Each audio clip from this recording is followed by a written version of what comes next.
There was no electricity in your houses. And I remember at night, if you would walk around the community, you would see people with kerosene lanterns. How many of you remember the kerosene lanterns? Okay? The light produced by those kerosene lanterns was very small. Basically, you could read about this far away from the lantern. So you would enter into a house where there were students, and you would see these kiddie court mats on the compound floor, and there may be one kerosene lantern and about 3 students laying down on their stomachs with their books, copying notes. Some of you may remember that. And that was the way by which your senior siblings or the generation before you, that was how they went to school. If they wanted to study at night, they had to sit down around that kerosene lantern, put their books there, and in that dim light, they would copy their notes. The insects would come to the lantern. The smoke of the lantern was there. You have to clean the glass every moment. Some of you remember that very well. I was praying for my students this morning, and I was walking around this study table at the back of the classroom, and I was telling myself, if we do not take advantage of the incredible opportunities placed in front of us, we will have only ourselves to blame. This right here, when Joanna was going to primary school, Joanna would have considered this desk and this table with fans and lights and plastic chairs to be better than any university she was aware of. You have this opportunity in front of you. Use it. Use it. In this house, you never study by kerosene lantern. Never. Even when there's lights off, there's a generator. If there's not a generator, we have these wonderful LED lights. I remember when the LED flashlights came out. Wow. I want to talk about a revolution in the villages. The old flashlights, the old torch lights, the light would go about this far, and it would spoil batteries within like 3 days.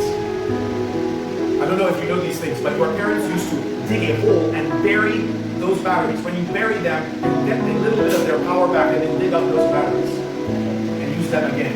Then the LED torch lights came, and it came across our villages like something wonderful. Went and dug up their old spoiled batteries around their houses and put them in these lights, and they would shine from here to long. It changed the lives of our people. But we human beings are very easily able to adapt to higher and better things and not take advantage of them. That's a physical comparison. We were singing, I Know His Name. I don't really even know if you get the words of that song. Sometimes I look around and I wonder, like, what are you thinking when you are singing it? In my mind, I see all of your parents. Every single one of you here. Your parents grew up not knowing His name. I have a picture in my mind of a Jehovah Father standing outside the door of his hut. His idol is there on the floor beside me. The idol is there on the wall. He's putting blood, dripping alcohol, he's pouring water, and while he's doing that, he's calling the name of Umpor. He's calling the names of the ancestors. He's calling the names of his particular fetish, his great-grandfathers, as far back as he can remember. Please, do you understand that that is the picture of every single one of your fathers? For some of your fathers, it is still their life. They didn't know God's name, so we just tried. Let's try Umpor. Oh yes, let's try our grandfather. Oh, and our great-grandfather. Oh yes, and the Ewe people have their fetish. Let's call the name of their fetish. But when we went to Catania and got another fetish, let's call that one's name too. And now you are here. And you personally know His name. You know how privileged you are to know His name. God's name is not a mystery to you. God's character is not a mystery to you. You don't wonder, which among the 20 gods whose names I know, which one should I sacrifice to? Which one should I give to and my life will be blessed? You know His name. You are privileged.